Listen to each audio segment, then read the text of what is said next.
नमस्कार। आज की कहानी है न्याय का महत्व। एक राजा था जिसे शिल्प कला अत्यंत प्रिय थी। वह मूर्तियों की खोज में देश परदेश जाया करता था।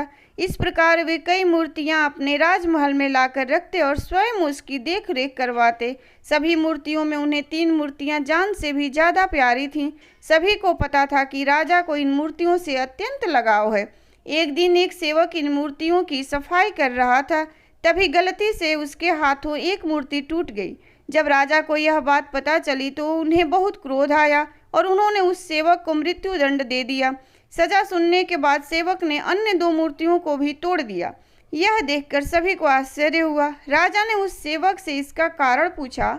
तब उस सेवक ने कहा, क्षमा करना महाराज, यह मूर्तियां मिट्टी की बनी हैं, अत्यंत नाजुक है।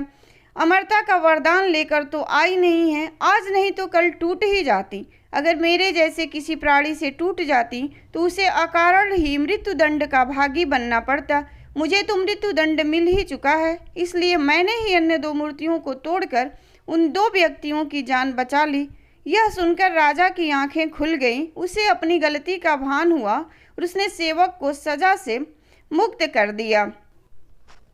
मूर्ति से राजा को प्रेम था, लेकिन उसके लिए सेवक को मृत्यु दंड देना न्याय के विरुद्ध था। न्याय की कुर्सी पर बैठकर किसी को भी अपनी भावनाओं से दूर हटकर फैसला देना चाहिए। राजा से कई गुना अच्छा तो सेवक था जिसने मृत्यु के इतना समीप होते हुए भी परहित का सोचा।